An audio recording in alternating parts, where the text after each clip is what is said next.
Ok, muchas gracias. Entonces comentaba, bienvenidos a la materia. Muchas gracias. Bienvenidos a la materia de Física 1.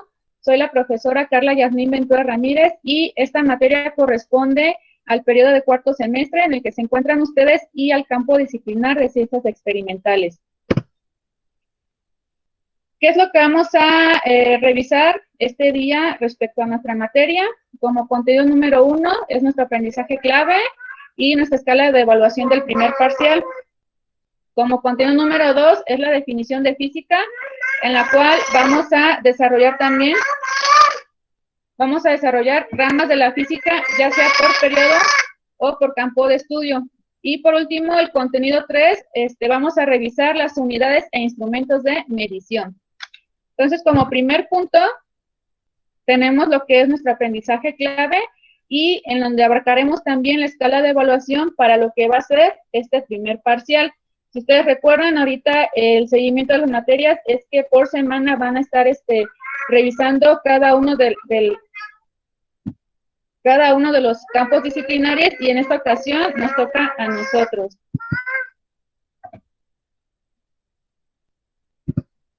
Muy bien, ¿cuál es el aprendizaje clave de la asignatura de Física 1?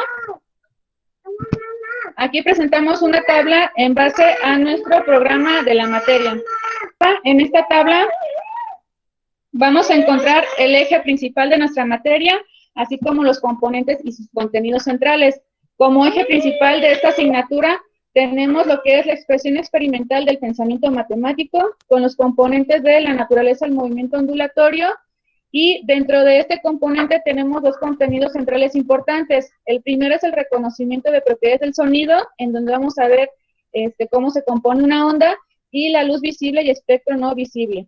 Y nuestro segundo componente son los sistemas e interacciones de flujos de carga, con el contenido central que revisaremos en este semestre, que será electricidad en los seres vivos, en la cual les mencionaba que el 40% de su calificación será mediante el proyecto transversal que ustedes ya revisaron, bueno, que se les comunicó en la materia de ecología. Este proyecto transversal consta de un huerto en su casa y obviamente se va a solicitar que en base a nuestra materia se realice una actividad de ese huerto que están elaborando en su casa. El otro 40% va a estar destinado a las actividades que son las que se van a subir esta semana a Classroom. Participación. Esta participación consta del 20% para su calificación. ¿Y a qué le hacemos énfasis? A que esta clase, como ustedes saben, también va a ser publicada en nuestro canal de YouTube, el canal de nuestra institución. Entonces, nosotros vamos a requerir que se mande como evidencia esa participación dentro del canal, ya sea con un comentario, preguntas, o sugerencias, ¿va? Ustedes tienen que indicarnos la participación que tuvieron dentro del canal. ¿Tienen alguna pregunta con la escala de evaluación para este primer parcial, muchachos? No, profe. No, no. Ok, vamos a pasar con nuestro contenido 2, que vamos a entrar ya directamente a lo que es nuestra materia de física, en lo que vamos a ver la definición de esta ciencia y las ramas que la componen. Ok, para empezar, me gustaría que alguien de ustedes me comentara qué es física. ¿Qué creen que ustedes que sea la ciencia de física? Ciencia que estudia las propiedades de la materia. Muy bien, una ciencia que estudia las propiedades de la materia. ¿Alguien más? Y también estudia las propiedades de la energía. Muy bien, propiedades de la energía. ¿Y alguna otra participación? Estudia los movimientos y campos de la gravedad. Ok, muy bien, los movimientos y campos de gravedad. Excelentes respuestas, muchachos. En sí, física viene del término physis, que significa realidad o naturaleza. Nos dice que la ciencia de física nos ofrece una explicación de por qué el mundo funciona como lo hace. Y en concreto, como ustedes nos mencionaron, estudia las propiedades de la energía, la materia, el espacio y el tiempo y cómo interactúan y se afectan estas y otras fuerzas. Lo que comentaban de los movimientos, por ejemplo, del campo gravitatorio, se incluye dentro de lo que es las propiedades de la energía, ¿va? Entonces, en sí, eso es lo que viene siendo la ciencia de física. Estudia y explica el por qué funciona el mundo como lo hace. También esta ciencia es prácticamente experimental. ¿Qué quiere decir? Que los que han estudiado todo lo que compone nuestro universo se basan más que nada en los experimentos para corroborar las teorías que en su momento pues están indicando. Entonces, esta es nuestra definición de física. Ahora, la física se divide en varias ramas, pero estas a su vez se dividen de dos formas, ya sea por periodo o se divide por campo de estudio. Entonces, dentro de las ramas de la física que se dividen por periodo, vamos a encontrar tres. La primera es la división de la física como física clásica, que se da en eras anteriores a la antigua Grecia, perdón. Después tenemos la física moderna, que se da a inicios del siglo XX, y tenemos la física contemporánea, que se da a finales del siglo XX e inicios del siglo XXI, y es la que pues actualmente contamos hoy en día. Entonces vamos a revisar nuestra primera división, bueno, primera rama de la física de acuerdo a periodo, que es la física clásica. Dentro de la física clásica encontramos 5 diferentes ámbitos de estudio. ¿Cuáles son estos ámbitos de estudio? Tenemos la mecánica clásica, el electromagnetismo, la óptica, la acústica y la termodinámica. La mecánica clásica, mecánica quiere decir es el estudio del movimiento. Entonces, esta ciencia estudia las leyes del comportamiento de los cuerpos que se encuentran en estado de reposo o en movimiento. Y dentro de la mecánica clásica encontramos las conocidas 3 leyes de Newton. Se da en este ámbito de la física clásica. Después tenemos el electromagnetismo, que más que nada es una ciencia que fusiona lo que es los fenómenos eléctricos y los fenómenos magnéticos en una sola. Después tenemos la óptica. La óptica es la parte de la física que se encarga de estudiar el comportamiento de la luz. Esta rama de la física es la más antigua que se conoce y fueron los primeros estudios realizados por el hombre. Después tenemos la acústica. La acústica es la ciencia que se encarga del estudio del sonido como una onda mecánica. Ya vimos que mecánica es que estudia el movimiento, es quiere decir que se encarga del estudio de los movimientos de las ondas.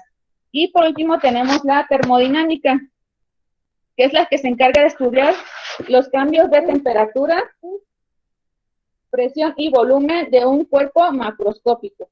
Y bueno, dentro de la física clásica, pues encontramos a varios personajes que se encargaron de estudiar y de entregarnos las teorías en base a sus estudios. Algunos de ellos encontramos a Isaac Newton, encontramos a Galileo Galilei, encontramos a Nicolás Copérnico, entre otros. Entonces, así es como se clasifica la física dentro de la física clásica, que se da en periodos anteriores a la antigua Grecia.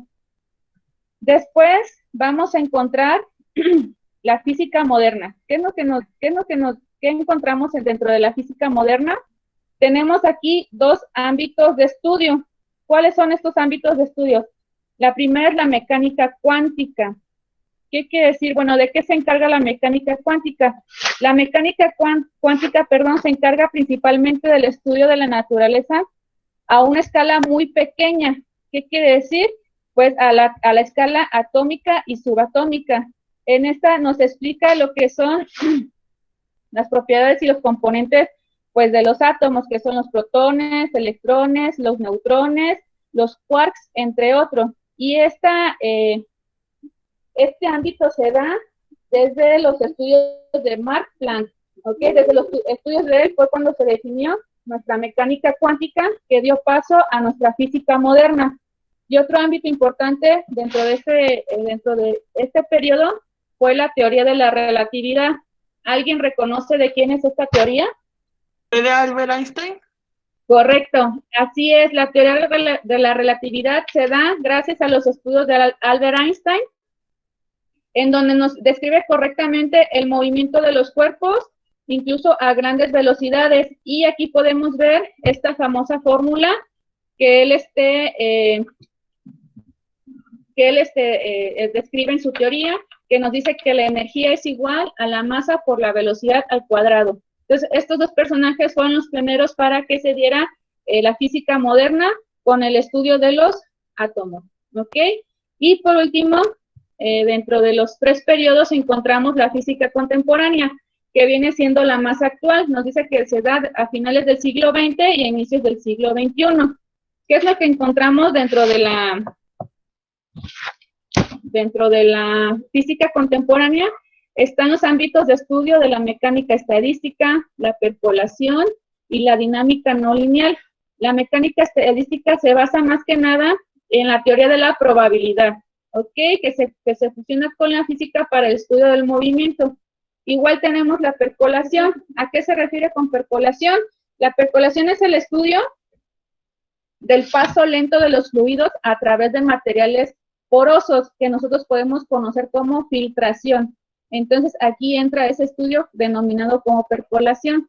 Y por último, la dinámica no lineal se basa en el estudio del comportamiento imprevisible de la naturaleza. Aquí en 3 ramas, también la dinámica no lineal, que es la teoría del caos, las turbulencias y los fractales. Esto ya entra de la dinámica no lineal, que básicamente se basa en el comportamiento imprevisible de la naturaleza, o sea, que algo no se puede predecir, ¿ok? Y dentro de la física contemporánea, pues ya encontramos a personajes que reconocemos ya más de nuestros tiempos. En uno de ellos es Stephen Hawking, que él sugirió la formación de agujeros negros y también propuso que estos agujeros emiten una radiación térmica. Y tenemos a Charles Kao, que él innovó en la transmisión de la luz en fibras para la comunicación óptica. Entonces, estos personajes y muchos más encontramos dentro de la física del siglo XXI, podemos conocerla o como física contemporánea. De todos modos, al final de la presentación, ustedes van a encontrar unos enlaces en los que pueden revisar a estos físicos de la física en estos tiempos para que observen pues los logros que han realizado dentro de la rama de la física. Entonces, ya vimos que la física, dentro de su división por periodo, son estas 3, la física clásica, la física moderna y la física contemporánea. ¿Preguntas hasta aquí, muchachos? Si no hay ninguna pregunta, vamos a seguir. Ahora, la división de la física por campo de estudio. Ya vimos que se divide por periodo, de acuerdo a la época o al tiempo en que se dieron las teorías, y ahora la vamos a ver por campo de estudio, que es otra forma de agrupar las ramas de la física. Dentro de estas encontramos las siguientes.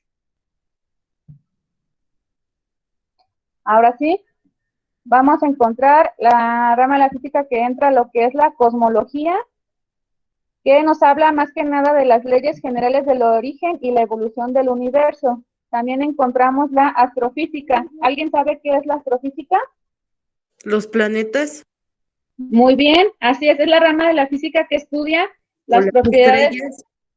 Muy bien, las propiedades físicas de los cuerpos celestes, tales como planetas, soles, galaxias, entre otros. Bueno, sabemos que los soles también son estrellas. Muy bien, también es una rama que contribuye a la física. Otra que encontramos es la geofísica. La geofísica es parte de la geología que se que se enfoca más bien al estudio de la física terrestre. ¿Ok? Después tenemos la biofísica, que igual aplica los principios y métodos de la física pues en los estudios de los fenómenos biológicos. Tenemos la física atómica y la física nuclear. Obviamente, igual son campos de la física que se encargan del estudio y comportamiento de los átomos en la física atómica, y tenemos el estudio de las propiedades y comportamientos dentro del núcleo atómico, y que por eso se denomina física nuclear. Entonces, así es como vamos a encontrar la división de nuestra ciencia, ya sea por periodo o por campo de estudio. ¿Preguntas hasta aquí, muchachos? Si no hay ninguna, entonces vamos a continuar.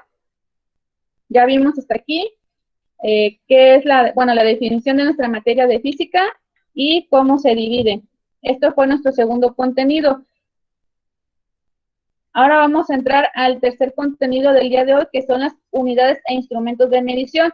Muchas veces nuestros físicos científicos necesitaron de los experimentos para corroborar sus teorías, pero para poder realizar estos experimentos obviamente se necesita de unas unidades de medición y obviamente de los instrumentos para llegar a sus resultados, ¿ok?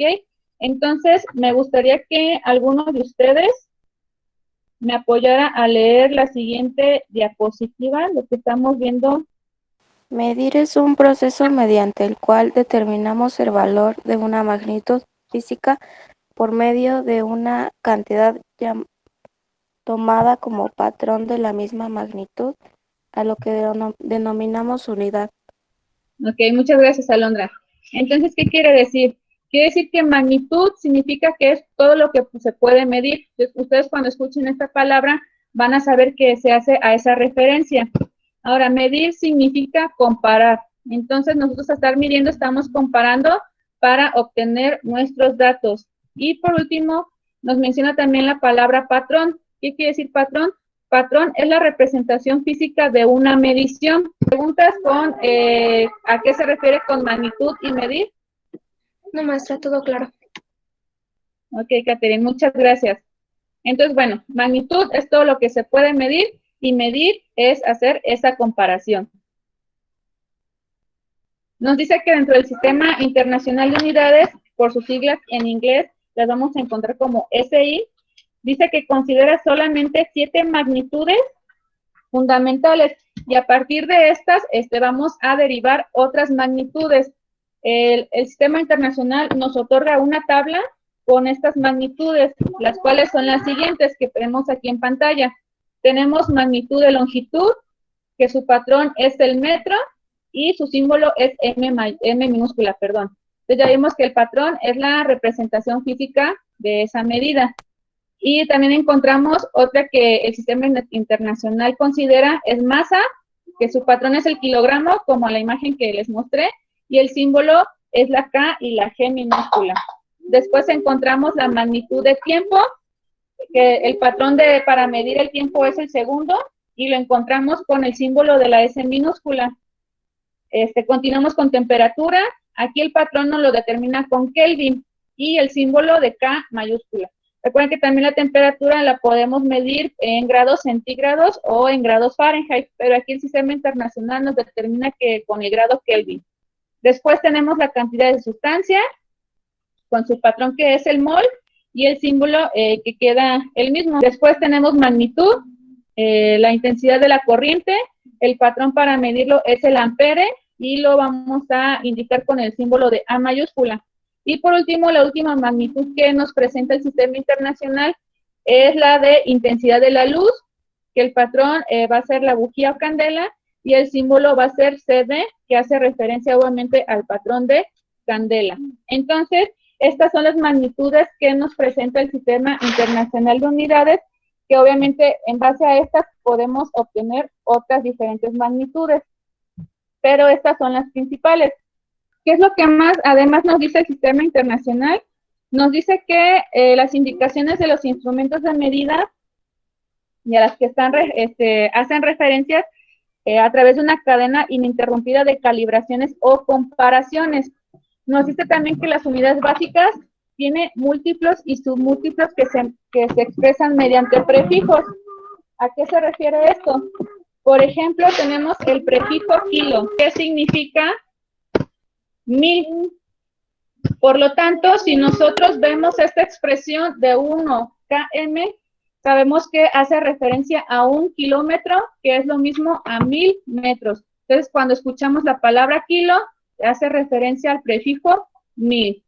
Y otro ejemplo de prefijo es la palabra mili. Mili, que significa milésima, o sea, la milésima parte de algo. Por lo tanto, si aquí vemos un ejemplo, si vemos esta expresión de 1 MA, estamos haciendo referencia a una milésima de ampere. Si se fijan, aquí en kilo tenemos los ceros después de nuestro número dado, y en milésima tenemos la posición de ese 1, pero después del punto decimal. Ahorita vamos a ver a qué se refiere todo esto. Le pido la participación a José Miguel Castilla Rodríguez, por favor, que me ayude a leer el siguiente párrafo. Las unidades de crédito es la referencia internacional de las indicaciones de los instrumentos de medida. Si expresamos sus propiedades físicas en unidades del sí, a menudo encontraremos números muy grandes o muy pequeños. Muchas gracias, José Miguel. Recuerden que cuando observen SI significa pues el Sistema Internacional de Unidades. Entonces nos dice que a menudo vamos a encontrar o números muy grandes o números muy pequeños. ¿Qué quiere decir esto? Nos dice que por conveniencia de la Conferencia General de Pesas y Medidas nos recomendó los siguientes prefijos, como el ejemplo que vimos anteriormente. Entonces, cuando nosotros tenemos cantidades muy grandes, ¿cómo vamos a representar estas cantidades o cómo las vamos a decir más que nada? Por ejemplo, tenemos esta tabla que nos entregan. Aquí nos menciona el factor, el prefijo y el símbolo. El factor, ustedes lo pueden familiarizar, cuando expresamos una cantidad en notación científica. ¿Ok? Aquí estamos hablando, en esta parte estamos hablando de cantidades muy grandes. ¿Qué quiere decir? Cuando ustedes ven el exponente, de forma positiva, quiere decir que es la cantidad de ceros que se encuentran después de mi número. ¿Ok? Entonces, por ejemplo, en el primer factor que tenemos 10 con un exponente y 18, quiere decir que mi número va a contener 18 ceros después de él. Entonces, al momento de reducirlo, lo reducimos con este factor y le colocamos un prefijo. Entonces, al momento de leer esta cantidad, lo vamos a leer como hexa y con el símbolo de E mayúscula. Y así tiene, nos mencionan más factores.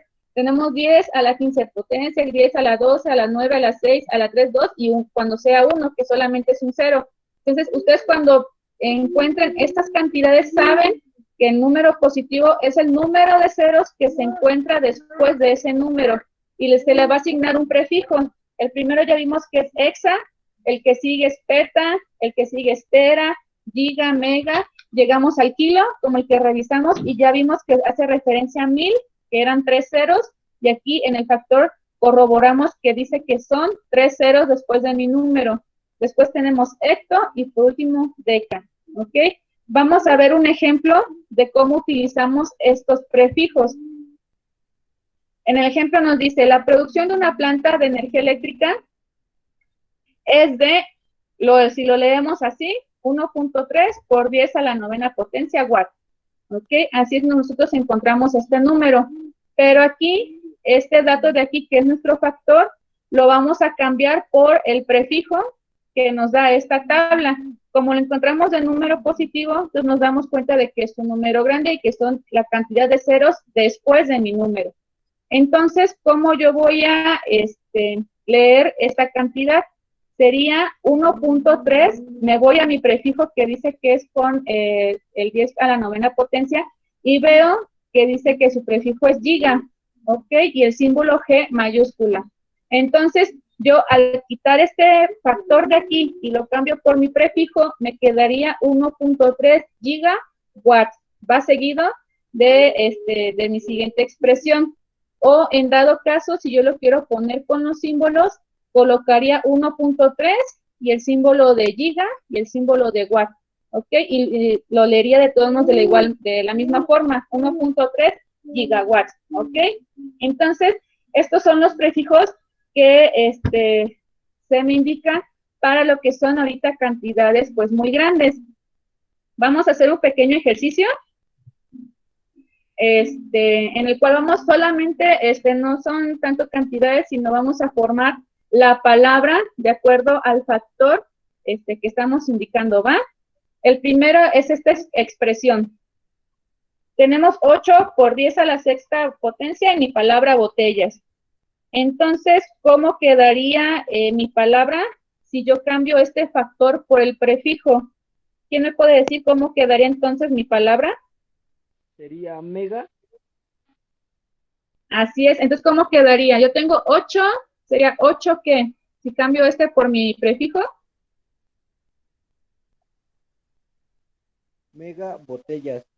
Así es. Entonces, quedaría 8 cambio mi factor por el prefijo por la palabra, aquí me está mencionando que es mega, y yo aquí solamente le incluí botellas. Entonces aquí esta expresión la leería como 8 megabotellas. Muy bien, gracias. En el siguiente, ¿quién me quiere decir cómo quedaría esta expresión? Recuerda que solamente son expresión con palabras. ¿Cómo quedaría esta? 3 kilómetros. Así es, correcto. Quedaría 3.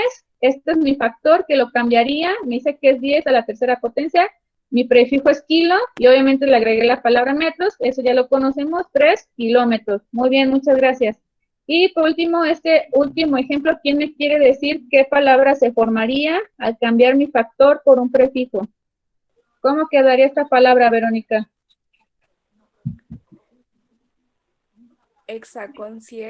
Concierto. Así es, correcto. Aquí, si se fijan, yo ya no les puse una cantidad antes, solamente les coloqué el factor. Entonces, solamente aquí cambio mi factor por mi prefijo y exactamente queda como exaconcierto. Entonces, aquí es como vimos los prefijos que se utilizan para cuando yo tengo cantidades muy grandes, ¿va? Entonces, ahora, ¿qué pasa cuando mis cantidades son pequeñas? Cuando mis cantidades son pequeñas, yo las voy a reconocer porque en mi factor el exponente es negativo. ¿Qué quiere decir esto? Es la posición de mi número después del punto decimal.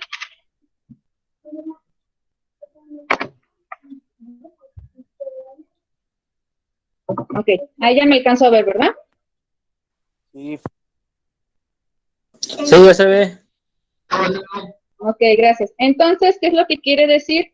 Cuando yo veo un número, por ejemplo, mi número es el 4.5 por 10 y en exponente 3 negativo, quiere decir que la posición de este número va a estar en la tercera después del punto decimal, ¿ok? Tengo mi punto decimal y voy a contar 1, 2, y en la tercera posición yo encuentro que voy a colocar este número que estoy aquí anotando con notación científica, ¿ok? Entonces, cuando ustedes observen que sea el exponente negativo, quiere decir que es la cantidad, es la posición después de mi punto decimal. En el anterior era mi exponente positivo, era la cantidad de ceros que voy a colocar después del número. Aquí es lo contrario, es la posición de mi número después de este punto decimal, que obviamente me está indicando que ese número es muy pequeño, ¿ok? Es lo que quiere decir en estos factores. Entonces, continuando con la presentación, también estos factores se pueden utilizar lo que son los prefijos para su mejor lectura y comprensión. Entonces, nada más déjenme compartir otra vez la pantalla.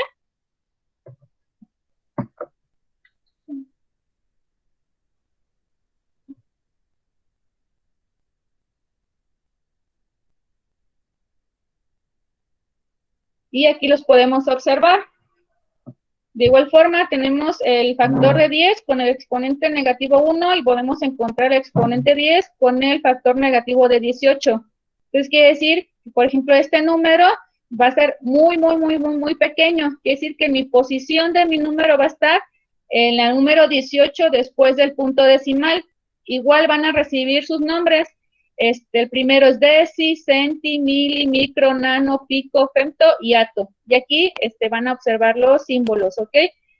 Toda esta presentación de Tudemos se las voy a compartir en Classroom para que también la tengan y la puedan consultar. Entonces, aquí vamos a ver un ejemplo. Tenemos una partícula viaja a 2.35 con nuestro factor de 10 con exponente negativo 9 segundos. Entonces, ¿cómo yo puedo leer una mejor manera esta cantidad? Busco mi factor de 10 menos con el exponente negativo 9 y veo que el prefijo que puedo utilizar es el de nano. Entonces, este factor lo cambio por su prefijo y me quedaría 2.35 nanosegundos. ¿Ok?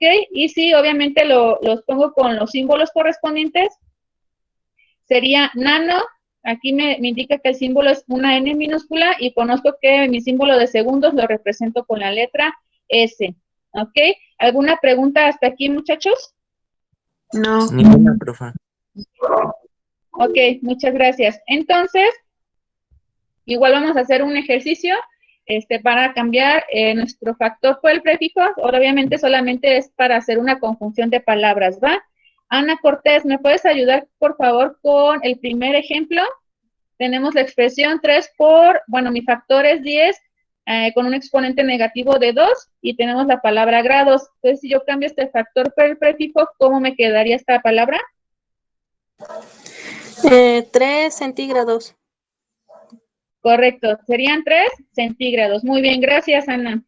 El siguiente ejemplo, ¿me ayuda, por favor? Carlos Jesús no me contestó hace ratito. Christopher Alexis, ¿se encuentra? Ashley Hernández, ¿cómo quedaría mi palabra si yo cambio este factor por el prefijo?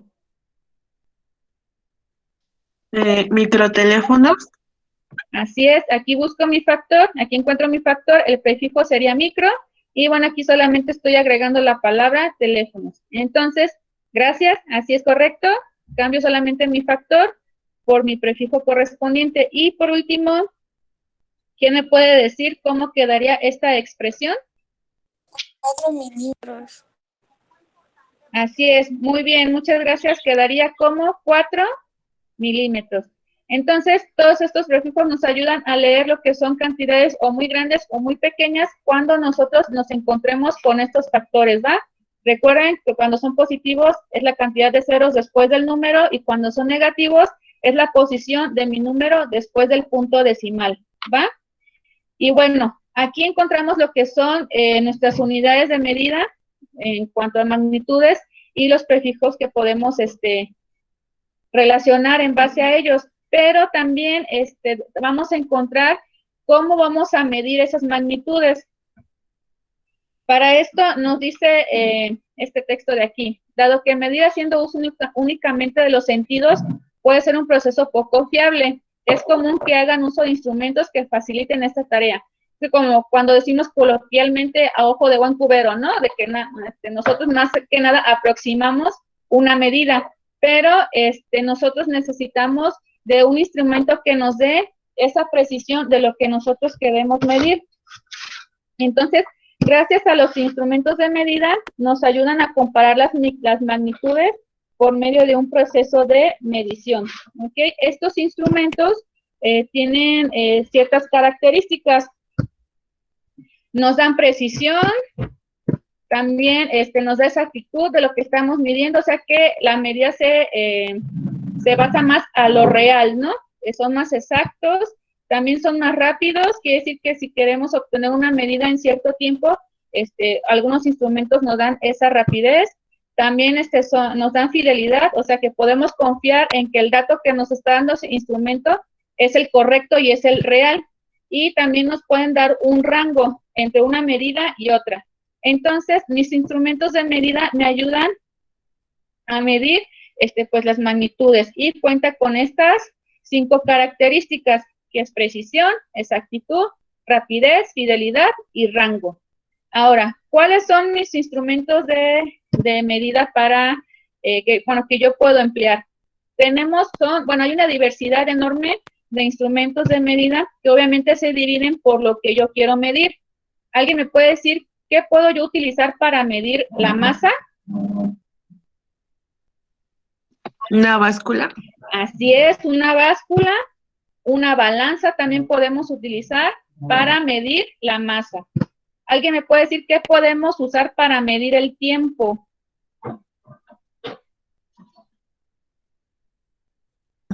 Un reloj. Muy bien. ¿Alguien más? Parte del reloj. ¿Un calendario?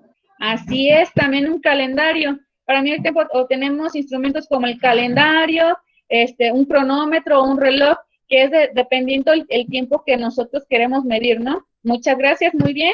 Para medir la longitud, ¿qué podemos utilizar como instrumento? ¿Un metro? No. Sí, un metro, ¿qué más? Una regla. Muy bien, una regla. Recuerden, la longitud es la distancia que hay entre 2 puntos. Ya me dijeron un metro, una regla. Muy bien, podemos utilizar cinta métrica, un calibre o un flexómetro. Todos estos instrumentos nos ayudan a medir la longitud, que es esa distancia. Muy bien, para medir ángulos. ¿Alguien que me puede decir cómo puedo medir un ángulo? bueno, ¿con qué instrumento más bien? Con un transportador. Muy bien, así es, excelente muchachos. Puede ser con un transportador. Este me puede ayudar a medir los ángulos. Para medir la temperatura, que ahorita ya es muy común, cualquier establecimiento te toma la temperatura, ¿qué me puede ayudar a medir? Termómetro. Así es, muy bien, el termómetro. Conocemos los digitales, conocemos base de mercurio, industriales, etcétera. Entonces, si yo quiero medir la temperatura, mi instrumento va a ser el termómetro. Muy bien, para medir la presión, dentro de esto encontramos lo que es el barómetro o el manómetro, ¿va? Eso también es un poquito más instrumentos industriales, puede ser la presión del aire, del agua, etcétera. Es lo que vamos a utilizar, este instrumento que observan aquí. Para medir velocidad, ¿alguien que me pueda decir cómo puedo medir la velocidad? ¿Con qué instrumento? Lo llamamos velocímetro. Tenemos el velocímetro y también tenemos uno llamado anemómetro. Este anemómetro es la imagen que observan aquí y me ayuda a medir la velocidad del aire también, ¿ok? Después tenemos, a ver, ustedes que son técnicos químicos, para medir volúmenes, ¿qué puedo utilizar? Creo que ya, chicos. Entonces, a ver, nos quedamos en volúmenes. ¿Qué podemos utilizar? ¿Qué instrumento utilizamos para medir volúmenes? Creo que ya alcanzaron a observarlos ahí. ¿Quién me puede decir? Una pipeta. Un vaso de precipitado. Exactamente, lo que encontramos en laboratorio son pipetas, probetas, graduadas, etcétera. Eso nos ayuda a medir volúmenes. Muy bien, excelente, muchas gracias. Y también tenemos para medir propiedades eléctricas. Aquí podemos encontrar electrómetro, amperímetro, galvanómetro, voltímetro, entre otros. Pero conocemos un solo instrumento que nos ayuda a medir a todas estas que queremos conocer y lo vamos a encontrar como un multímetro, ¿ok? Este multímetro nos va a ayudar a medir todo esto de aquí correspondiente a las propiedades eléctricas. Estos son algunos instrumentos para lo que nosotros queremos medir.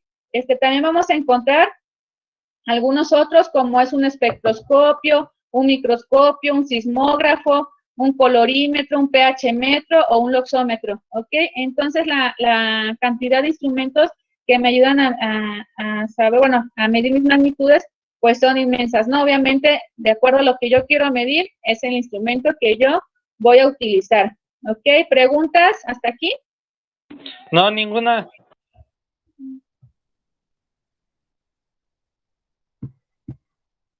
Muy bien, entonces hasta aquí concluimos nuestros 3 contenidos el día de hoy. ¿Ok? Terminamos nuestro tema. Entonces vimos nuestra definición de física, que es la ciencia que me ayuda a conocer las propiedades de la energía, de la materia, etcétera. ¿Ok? Es como me dice cómo funciona el todo. Dentro de este semestre y el próximo siguiente, vamos a ver pues cómo funcionan las cosas y qué me ayuda a mí a saber que ayuda a que eso funcione, ¿va? Entonces, esto es más que nada mi materia de física. Se puede dividir por periodo y se puede dividir por objeto de estudio, ¿ok? Así es como se divide la física. Si es por periodo, encontramos 3. ¿Alguien recuerda cuáles son esas 3? A ver, ¿está Saúl Varilla? La moderna. ¿Sí, no? Okay. Sí, clásica, moderna, ¿y cuál es la última? Física moderna y contemporánea. Así es, correcto, muchas gracias. Entonces, esa es mi primera división de física por periodo, que es clásica, moderna y contemporánea. Excelente, muchas gracias. Y la otra forma de división es por campo de estudio, ¿ok? Que ahí encontrábamos la geofísica, la astrofísica, biofísica, etcétera. Muy bien. Y después vimos que para el desarrollo de mi estudio, obviamente necesito conocer lo que son las magnitudes y ver que esa magnitud es todo lo que yo puedo medir, y medir es la comparación, ¿va? Y respecto a esas unidades de medida, yo encuentro que debido a que muchas veces voy a encontrar factores de números o muy grandes o muy pequeños, yo los voy a reducir a unos prefijos para su mejor comprensión y lectura de ese número que yo estoy aportando, ¿ok? Y por último vi que mis magnitudes, para poder medirlas, ocupo de un instrumento de medición y que dependiendo de la magnitud que yo vaya a medir, pues voy a utilizar un instrumento diferente, ¿ok? Entonces, en este material que les voy a compartir, van a encontrar estos dos enlaces en donde ustedes pueden ver las diferentes conversiones de nuestras magnitudes.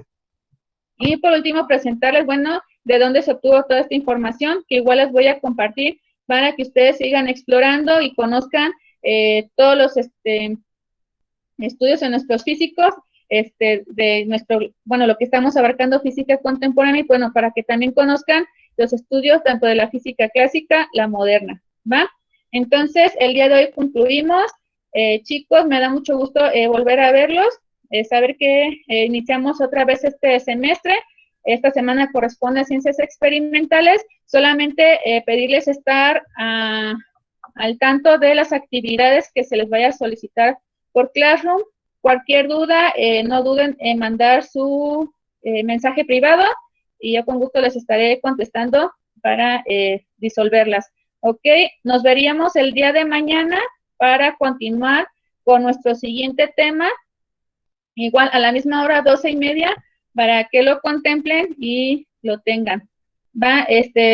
¿Tienen alguna pregunta, duda, aclaración, crítica constructiva?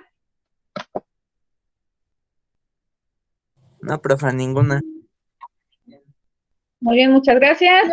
Me da gusto conocerlos y a los que ya los conocía volverlos a ver. Les mando un abrazo, síganse cuidando para que pronto podamos estar de manera presencial. Hasta luego, chicos. Adiós.